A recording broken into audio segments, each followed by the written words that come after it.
इसी प्रकार से महाराज श्री के श्रीमुख से कथा प्रसंगों का निरंतर आनंद लेने के लिए पूज्य श्री के आधिकारिक YouTube चैनल को जरूर सब्सक्राइब करें और बेल आइकन को दबा दें।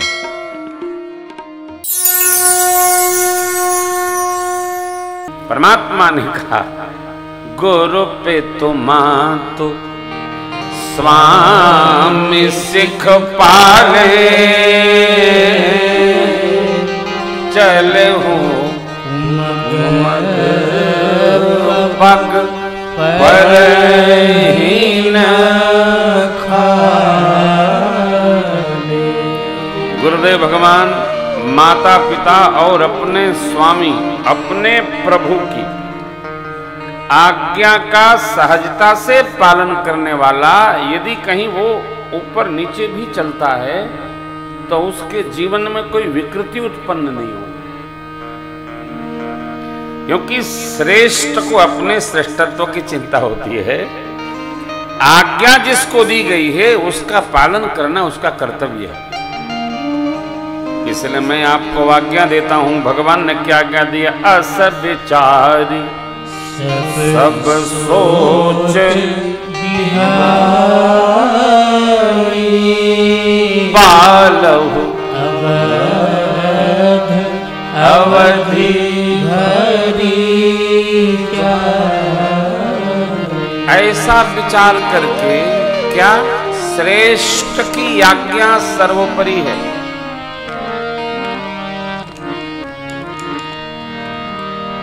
अपने को कोई तनाव नहीं होना चाहिए और कुमग पर भी पग रखना पड़े जो आपको अनुकूल नहीं जान पड़ता है, तब भी श्रेष्ठ की यदि आज्ञा है तो वो मग हमारे लिए सुगम हो जाएगा, सुमग हो जाएगा। जो कुमग है वो सुमग हो जाएगा, उस पर चलते रहना। क्यों? भगवान ने एक सूत्र दिया है ना, अनन्यास चिंतयन्तो माम ये जना पर्युपासते तेषां नित्यभियुक्तानां योगक्षेमं वहाम्यहम्। मैं उसका योगक्षेम वहन करता हूं। किसका? अनन्य भाव से जो मेरे आश्रय में रहता है। अनन्यता बनी रहे। भगवान की कितनी मधुर आज्ञा हुई, पालहु अवध अवधि भरी जाही। श्री अयोध्या की सेवा 14 वर्ष आपको करनी है। राजा बन के करना है, सेवक बन के करना है, भाई बन के करना है। भगवान ने कुछ नहीं कहा। क्या कहा?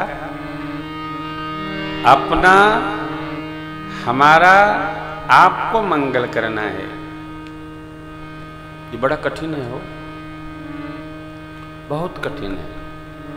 कोई अपने जैसा आप में विश्वास करे तो आप धरती के सबसे सौभाग्यशाली व्यक्ति हैं। काम सरल नहीं है। हम जैसा सोचते हैं वही सोच हम दूसरे में स्वीकार कर लें, ये हम सौभाग्यशाली हैं। और जिसके बारे में हम जैसा सोच रहे हैं वो वैसी भाव से खरा उतरे, ये और कठिन है। मेरे प्रभु क्या कहते हैं? पालहु अवध अवधि भरी जाही। भारत भूमि की इस धरती के कोश की, स्वजनों की, परिवारीजनों की हमको आपको चिंता नहीं करनी है। गुरुदेव भगवान के चरण रज के प्रभाव और प्रताप से सब जगह मंगल ही मंगल होगा। आपको करना क्या है? गुरुदेव भगवान और काका श्री सुमंत्र जी महाराज की हर बात मान कर और प्रजा के साथ सहज व्यवहार करिएगा। तो कैसा व्यवहार करिएगा? तब ये प्रभु ने कहा, मुखिया मुख सोचा खान पान कहूँ पालै पोषै सकल अंग तुलसी सहित भी।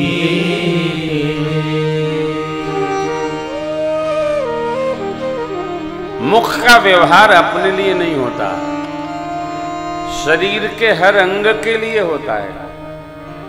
मुख ही दवा खाता है, मुख ही पानी पीता है, मुख ही भोजन करता है, लेकिन जरा विचारिए कि उसको क्या लाभ होता है। अर्थात मुखिया को कभी स्व का चिंतन नहीं करना चाहिए। ये अंग पूरा परिवार है। मुखिया अपना तो चिंतन करता ही नहीं है। जैसे मुख अपना चिंतन नहीं करता, उसी प्रकार मुखिया को स्व का चिंतन नहीं करना चाहिए। मुखिया मने घर का मालिक, मुखिया मने प्रदेश का राजा, मुखिया मने देश का राजा, मुखिया मने विश्व का राजा, सारे धरती का स्वामी कौन? तो मेरे राम जी। मुखिया मुख जैसा। कोई भी शरीर में व्याधि हो तो मुख का ही प्रयोग होता है। मुख से जाना बंद हो जाए तब अन्य उपक्रम जुटाए जाते हैं। कितनी अद्भुत बात प्रभु ने कही भरत जी से। मुख बोल नहीं सकता, बोलती जिह्वा है। मुख खा नहीं सकता, खाते दांत हैं। मुख केवल पोषण करता है। इन दोनों को तो सुख मिलता है। दांत को चबाने का सुख है, जिह्वा को रस लेने का सुख है, उसमें स्वयं का कोई रस नहीं है। और जो उसके ग्रैन्युअल्स हैं, वो जब तक उसमें जल नहीं आएगा तब तक स्वाद भी इसको नहीं आता। लेकिन मुख अपने लाभ के लिए काम नहीं करता। और ये आपकी आश्चर्यजनक बात है, मुख अपने आप खुलता है जब हम सोते हैं तब। कभी विचार करिएगा कि भूख कहां लगती है? मुख को लगती है क्या? सुनाई किसको पड़ता है? कान को सुनाई पड़ता है क्या? तो जिनको नहीं सुनाई पड़ता है उनके भी तो कान होते हैं, तो सुनाई क्यों नहीं पड़ता?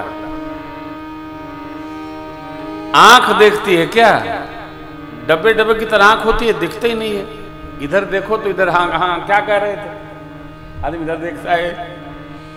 अर्थात आंख को दिखाई नहीं पड़ता। फिर सूर्यो वजायत, सूर्य भगवान की रश्मियां जब नेत्र को संघर्ष देती हैं, स्नेह देती हैं, आकर के रिफ्लेक्शन करती हैं, तब इस आंख को दिखता है। अर्थात जो ज्योति है वो आंख में नहीं है, सूर्य नारायण में है। प्रकाश यहां बंद कर दीजिए, अंधकार हो जाएगा, आंख को दिखते ही नहीं। एक ऐसा पक्षी है उल्लू जिसको अंधकार में दिखता है, क्योंकि वहां रिफ्लेक्शन नहीं आता जाता है। पता नहीं भगवान की क्या करती है। कहने का अर्थ यह है, सारे अंगों की पुष्टता मुख से होती है। उसी प्रकार मुखिया का यह कर्तव्य है कि परिवार समाज सबको पुष्ट करता हुआ अपना व्यवहार सहज ही बिना लाभ की चर्चा सोचे, बिना लाभ की कल्पना किए अपना व्यवहार करता रहे। मुखिया ने यदि सोचा इससे मेरा क्या लाभ होगा, तो कठिनाई होगी। मुखिया का मन अपना नहीं, मुखिया का साज अपना नहीं है। मुखिया अपने लिए कुछ कर भी नहीं पाता है। मुखिया के दर्द को कोई मुखिया ही समझ सकता है, अब तो परमात्मा समझते हैं। जीव के बस का सामान्य व्यक्ति तो समझ ही नहीं सकता। मुखिया पूरे परिवार का तनाव धारण करके चलता रहता है। प्रदेश का, देश का, गांव का, नगर का, क्षेत्र का। अभी अम्मा आई थी, मैंने कहा अम्मा थकी लग रही है। बाबू 9 बजे के निकली हूँ, पता चला आपके आना है, तो मुझे थोड़ी पता था कि कथा है। मैंने कहा चलो बाबू के हम बैठ के चाय पानी करेंगे, बहू से बतियाएंगे और फिर जो होगा मिल के चले आएंगे। सेक्रेटरी ने उनके बताया नहीं कि कथा है, दीपक जलाना है। बोली हमको तो कुछ पते नहीं था। 9 बजे से निकली मैं, पता नहीं भोजन हुआ नहीं हुआ, टिफिन था कि नहीं। मुखिया के श्रृंगार तो दिखते हैं, मुखिया के ऐश्वर्य दिखते, मुखिया की जो हृदय की पीड़ा वेदना होती है वो किसी को दिखती? मुखिया मुखिया होता है साहब, इसलिए उसको प्रभु ने मुख कहा। मुखिया मुख सोचा खान पान को, पालई पोसई सकल अंग, तुलसी सहित भी। कई बार मुखिया रुष्ट हो जाता है, कई बार।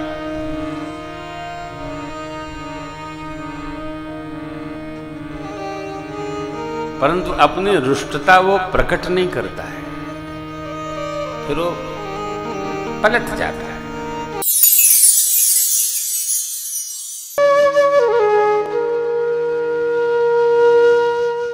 इसी तरह सुनते रहिए, चैनल को सब्सक्राइब करिए, बेल आइकन को दबा दीजिए और पुण्य अर्जन के लिए अपनों में शेयर करिए।